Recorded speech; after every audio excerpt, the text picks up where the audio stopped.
आपने कभी अश्वारोहण किया है? घोड़े पर बैठे दौड़ाए? तो अकेले बैठे, दो मिलके, केवल बैठे? नहीं बैठे आप भी?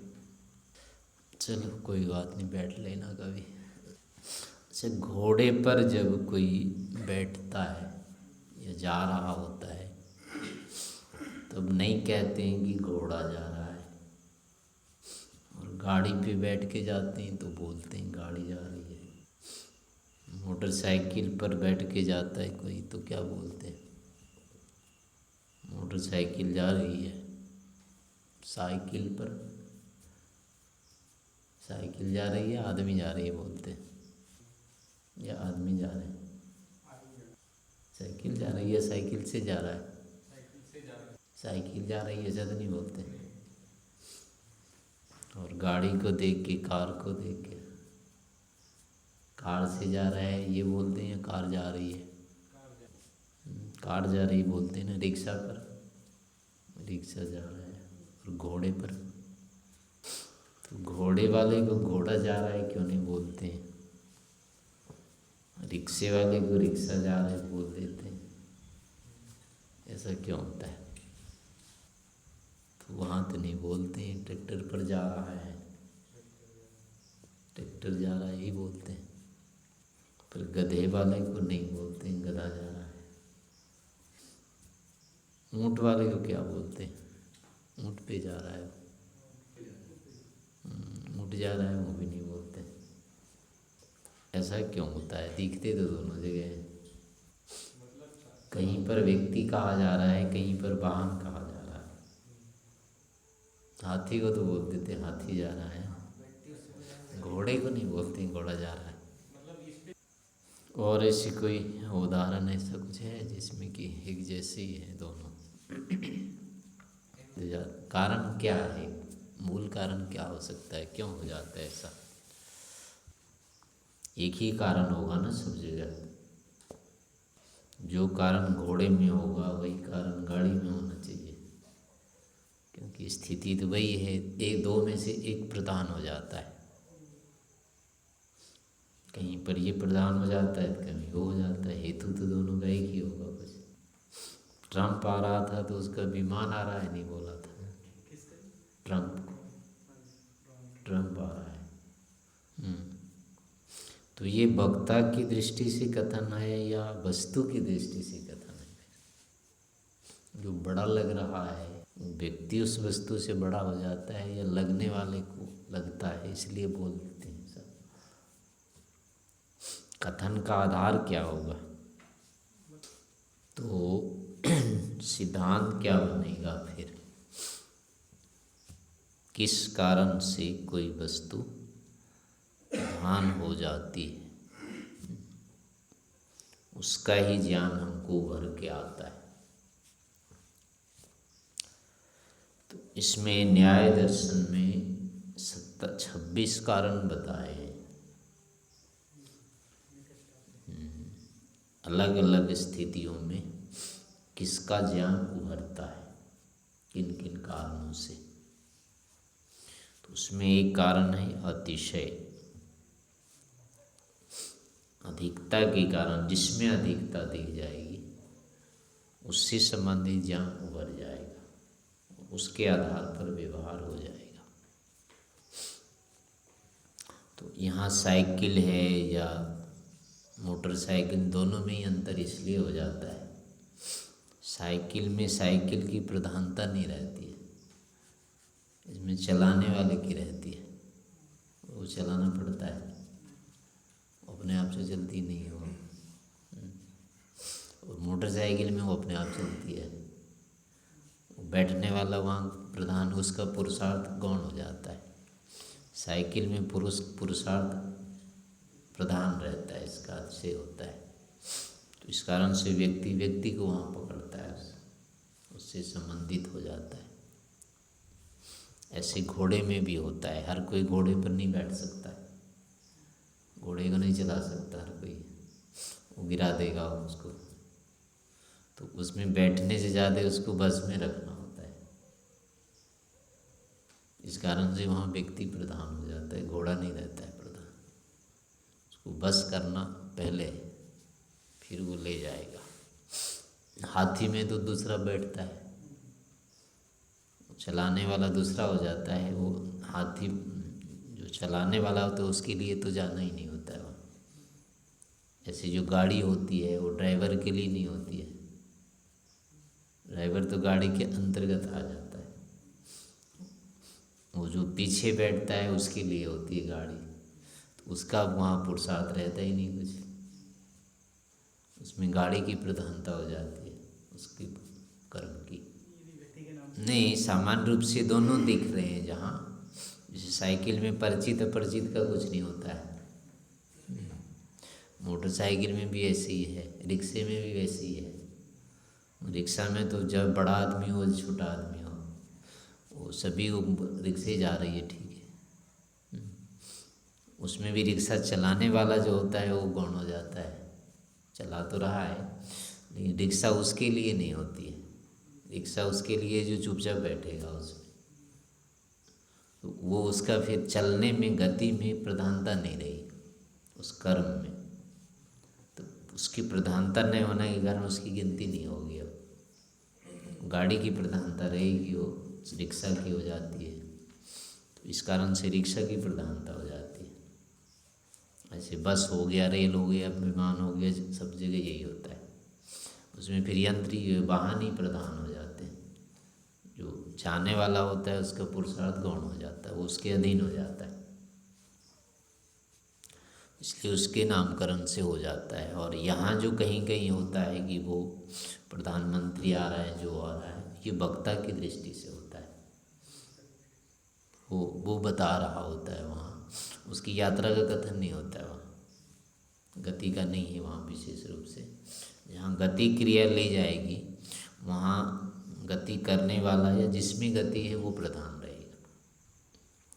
और यहाँ होता है बताने वाले की दृष्टि से, जिसको बताया जा रहा है, इन दोनों की जहाँ है। जो अपना आदमी बैठा देंगे बस में तो आप कहेंगे वो जा रहे हैं, फिर बस जा रही है नहीं बोलेंगे। लेकिन परिचित कोई नहीं है तो नहीं बोलेंगे वो जा रहा है, वो फिर बस हो जाती है वहाँ। तो ऐसे यहाँ अच्छे जिसका भी हो जाएगा, जिसकी प्रधानता हो जाएगी, गति क्रिया में गति जिसकी हो जाएगी प्रधान, वो उस नाम से कहा जाएगा। घोड़े में घोड़े की गति है लेकिन वो दिशा उसकी नहीं हो, वो गति हो ही नहीं पाएगी इसके बिना। घोड़ा अपने आप दौड़ता ही नहीं अकेले, वो तो कहीं का कहीं जाता है, किसी रास्ते पर अकेला घोड़ा कभी जाएगा ही नहीं, इसलिए उसकी गति नहीं है उस समय। जैसे वो गति हो रही है, वो बिना अश्वारोही के नहीं होगी वो गति, इसलिए उस गति में इसकी प्रधानता हो जाती है। तो नियम यही होगा कि जिसकी भी अतिशयता है, जिसका अतिशय होता है, वो प्रधान हो जाता है, और उसी से संबंधित ज्ञान या व्यापार होता है। व्यवहार कथन जो होता है उसके आधार से होता है। तो अब इस बात को हमें ईश्वर के प्रति लगाना चाहिए। ईश्वर भी यही है और संसार भी यही है, दोनों एक साथ ही है। और ईश्वर का ज्ञान तो हमको है, लेकिन कभी मानते नहीं हैं ईश्वर को। दिन रात संसार चल रहा है, संसार ही बरत रहा है, यही हमको लगता है। ईश्वर वाला ज्ञान नहीं, संसार चला रहे हैं ईश्वर, ये कभी नहीं होता है। तो इसके पीछे भी यही नियम काम कर रहा है। हमारी बुद्धि में जो संसार की ही प्रधानता बनी, इसकी कर्म ही दिख रहे हैं, ईश्वर के कर्म हमको दिख ही नहीं रहे, पता ही नहीं चल रहा है उसका। तो इस कारण से ईश्वर की अनुभूति या कहेंगे स्मृति कहेंगे जो भी है, वो हमारे मन में उठता ही नहीं है। हाँ, जब बात करने लगते हैं, पढ़ने लगते हैं तो हो जाता है। यहाँ इसकी कर्म बंद हो जाते हैं, फिर संसार के जो हो रहे हैं इसका प्रधान हो जाता है, इसमें बात बात करने लग जाते हैं। तो लेकिन वैसे देखें तो फिर वहाँ गौण हो जाता है, वहाँ ईश्वर कुछ कर रहा हो, कैसे कुछ किया, ऐसा कुछ आता ही नहीं है। तो उसकी क्रिया नहीं होने के कारण से, कहीं पर दिखने के नहीं कारण से, वस्तु तत्व नहीं है यहाँ पर, क्या है, अपने न्यूनता के कारण ये है। फिर भी वहाँ पर ईश्वर के जो कर्म है या लक्षण है, कुछ भी हो, लोग के साथ साथ हमें प्रतीत नहीं होता है, दिखता ही नहीं। ना दिखने के कारण हमारे ज्ञान में उसकी कोई संवेदना उठती नहीं हमारे मस्तिष्क में, मन में कहीं भी। तो अब इसमें फिर ये इसी नियम के कारण से अब ईश्वर को यानी हमको यही जानना है। संसार में ईश्वर की प्रधानता यदि रखनी है तो अब इसी को बदलना होगा। ईश्वर से संबंधित कोई भी गुण या कर्म को अतिशय करना होगा। उसको यदि लोक से बढ़ा देते हैं, उसकी प्रधानता बना देते हैं, तो फिर इसी लोक में ईश्वर दिखने लग जाएगा या उसकी संवेदनाएं उठने लग जाएगी। क्योंकि ऐसा यहाँ उदाहरण में देखा जाता है, किसी के लिए यहाँ ईश्वर ईश्वर सब है और किसी के लिए संसार ही संसार सब है। यानी किसी को लगता है ना सब कुछ ईश्वर है, वासुदेवम सर्वमिति, जो कुछ भी है वो सब कृष्ण ही है या वासुदेव ही है। कई सारे लोगों को दिखते ही ऐसे, बुद्धि ऐसी बना लेते हैं, दिन रात करते करते उनको लगने लग जाता है कि सब कुछ यही है। ऐसी बना दिया इन्होंने, सर्वम खलविदम ब्रह्म, और कुछ है ही नहीं ब्रह्म के सिवा। तो उन्होंने ऐसी बुद्धि बना ली तो उनको संसार नहीं दिखता है, और जो संसारी लोग हैं उनको कभी ब्रह्म नहीं दिखता है। तो ये जो होता है ये वस्तु तत्व नहीं है, वैसे ये तो व्यक्ति की बुद्धि के कारण से ऐसा हो जाता है। दिखने दोनों चाहिए, बस केवल एक गौण और प्रधान होगा। यहाँ तो लोप ही कर देते हैं, इस कारण से इसमें दोष है। संसार देखने वाले ईश्वर का लोप कर देते हैं कि है ही नहीं हो, इसलिए दोष हो जाता है। और ब्रह्म को देखने वाले संसार को लुप्त कर देते हैं कि वो है ही नहीं कुछ। यहाँ पाप करो पुण्य करो कोई अंतर ही नहीं पड़ेगा, हम तो कुछ कर ही नहीं रहे। जैसे यहाँ की वो गौण भी नहीं करते, यहाँ का लोप ही कर देते हैं वो। तो इसलिए वो जो अनुभूति है वो तो मिथ्या है, वो ठीक नहीं है, वास्तविक नहीं, वो गौण प्रधान नहीं है, वो है ही मिथ्या। यहाँ रहेंगे दोनों, लेकिन एक गौण रहेगा एक प्रधान रहेगा। तो इसमें अभी हमको संसार की प्रधानता दिखती है हर समय, इसलिए ईश्वर विषयक बुद्धि नहीं बनती है। ईश्वर है नहीं है, प्रायः नहीं है का ही लेके चलते हैं। तो इसमें धीरे धीरे यदि हम ईश्वर विषयक बुद्धि जोड़ते रहें, यानी इसी में ढूंढते रहें कोई न कोई ईश्वर के जो भी लक्षण जहाँ भी घटित होते हैं, उसको विचारते रहने से धीरे धीरे धीरे धीरे मानसिकता बदल जाएगी। एक दिन ईश्वर की प्रधानता हो जाएगी, उसमें लगने लग जाएगा कि फिर ईश्वर भी है। संसार तो है ही है, लेकिन संसार के साथ ईश्वर भी है। उसके लिए फिर जैसे जो हेतु हैं वही हेतु काम आएंगे। वो तो जिन जिन कारणों से चाहे सृष्टि रचना है या अन्य जो कुछ भी अपने भी व्यवहार हैं, ज्ञान आदि के हैं, जैसे वो मोटे रूप में स्वामी जी बताते रहते हैं ना, ईश्वर के 5 काम याद है आपको? सृष्टि की रचना करना और पालन करना, नाश करना, वेदों का ज्ञान देना और कर्मों का फल देना। ये 5 काम सभी को गिनाते रहते हैं, स्वामी जी गिनाते थे छोटे बच्चों को भी। तो ये है सत्य, छोटी सी बात नहीं है ये। भले बच्चों को बताते हैं लेकिन बूढ़ों के लिए भी यही है और जवानों के लिए भी यही है।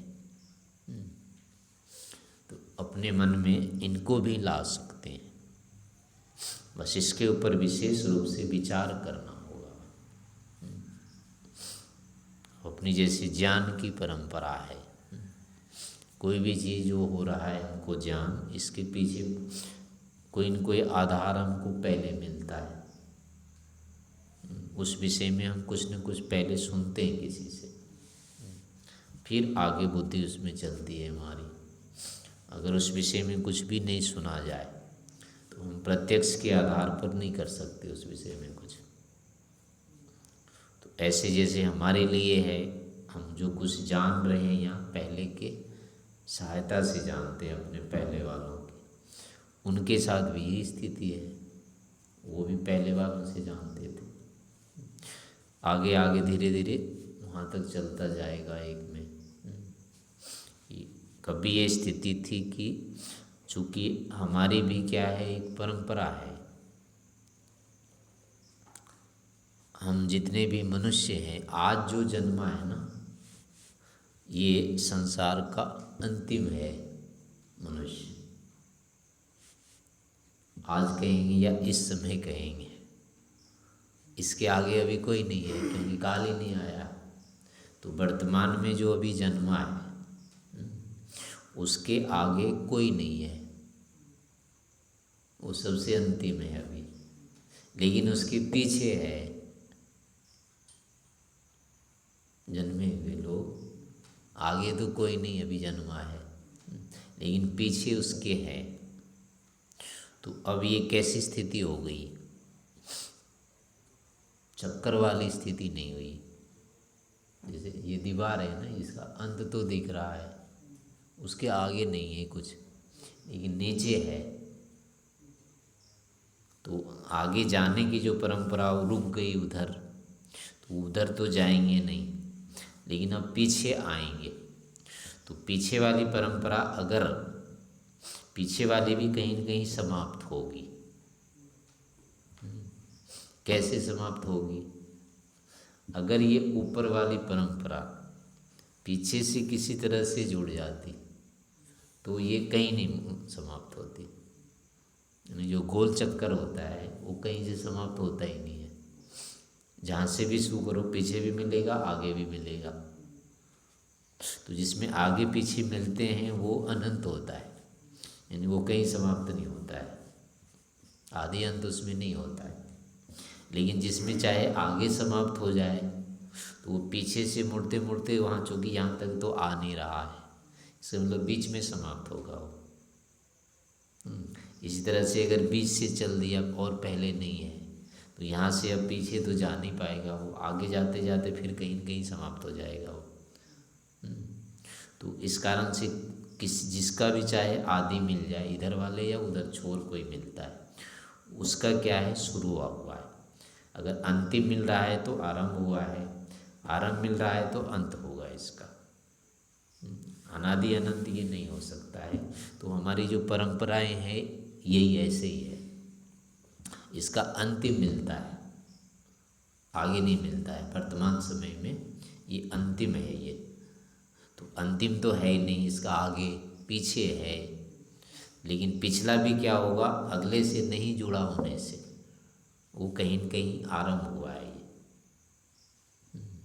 तो इस कारण से ये जो परंपरा है इसकी आरंभ भी है और अंत भी होने से अब विद्या भी आने की जो परंपरा होगी, अब वो कहीं न कहीं आरंभ हुई है ज्ञान की। वो पीछे से वैसे नहीं जाएगा अनंत काल तक, अवस्था दोष इसमें नहीं आएगा, वो कहीं न कहीं से चला है।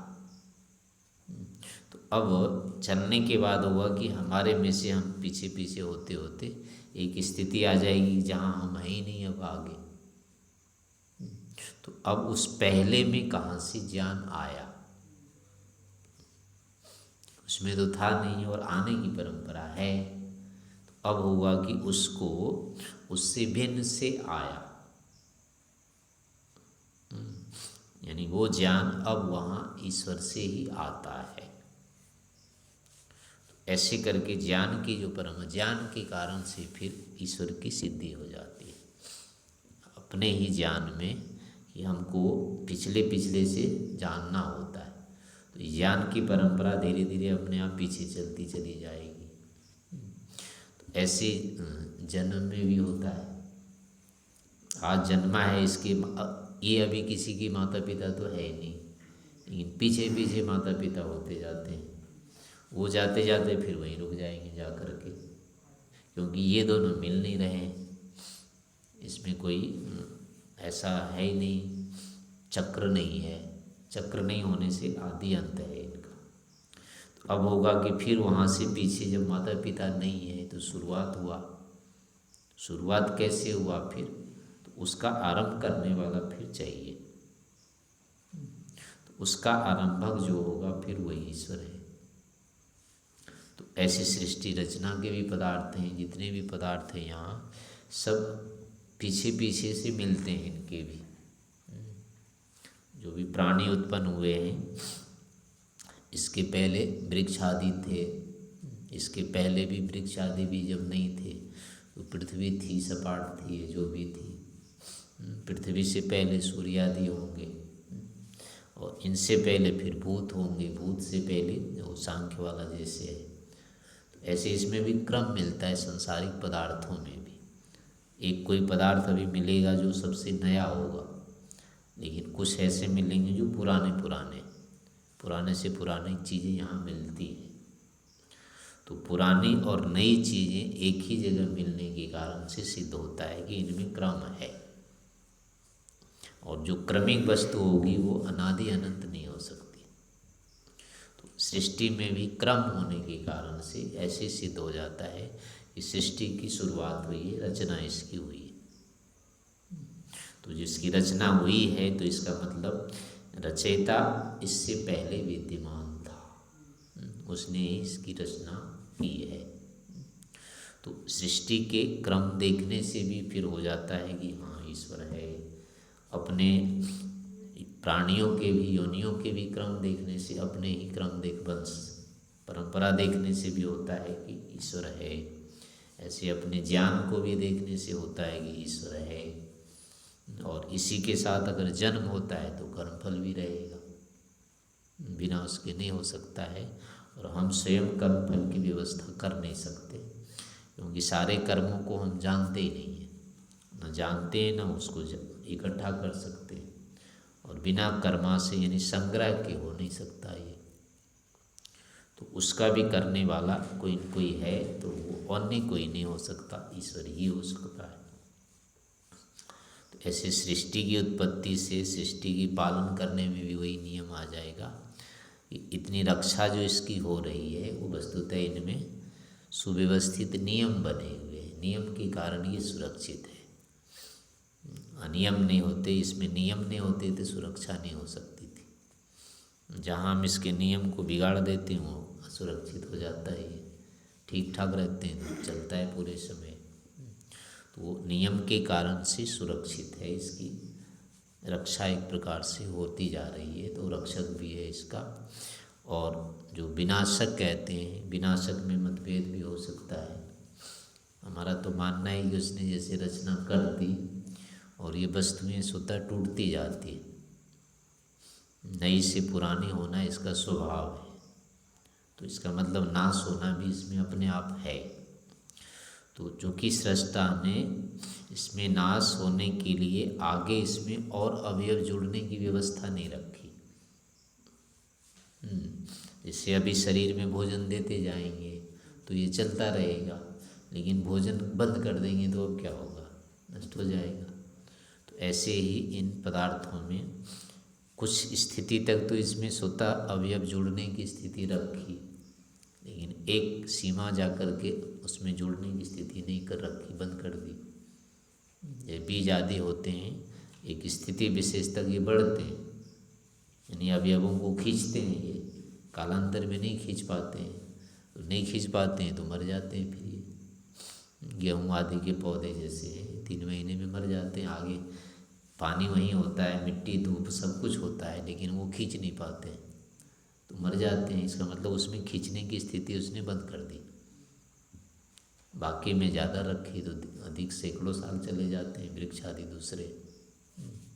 तो ऐसी पृथ्वी सूर्य आदि पदार्थों में भी उसने ऐसी स्थिति रखी कि इतने काल तक चलेंगे, इसके बाद नहीं चलेंगे, धीरे धीरे ये टूट जाएंगे। तो उसका ये जो नियम रखा हुआ यही प्रलय है। इस हेतु से फिर अपने आप सबका प्रलय हो जाएगा। तो ये व्यवस्था करने वाला होने से प्रलय करता भी वही है। तो सृष्टि करता है, पालन करता है, प्रलय करता है, वेदों का ज्ञान भी देने वाला है और कर्मफल देने वाला है। इतने काम और कोई नहीं करता है और संसार इतने के बिना नहीं चलता है। ये पांचों की पांचों चीज़ों संसार में सिद्ध है। तो इन हेतुओं से भी ईश्वर है। तो ऐसे ही विचार करते रहने से धीरे धीरे धीरे क्या होगी, अपनी मानसिकता ईश्वर संबंधित, ईश्वर से संबंध दृढ़ होगी। और जैसे ही उसकी मतलब प्रधानता हो जाएगी बुद्धि की, मात्रा की जो भी कहेंगे, फिर वो लगने लग जाएगा कि हाँ ये है। और ऐसी मात्रा नहीं बनाते हैं, ऐसे ज्ञान या संस्कार नहीं बढ़ाते हैं, तो कितने ही हो जाए वो ऐसा ही लगता रहेगा। इंद्रिय से तो संसार ही दिखता रहेगा। तो इनको बाधित करके मन में ईश्वर से संबंधित अगर संस्कार हम बढ़ाते हैं तो वो ईश्वर की भी अनुभूति होने लगेगी। प्रणिधान आदि भी उसके हेतु बताए हैं, लेकिन एक नियम ये भी होता है जिसको हम अतिशय करते हैं। अगर ईश्वर के ज्ञान को यदि हम बढ़ा दें संसार वाले ज्ञान से, तो ईश्वर की भी संवेदना अनुभूति होने लग जाएगी, ऐसा समझना चाहिए।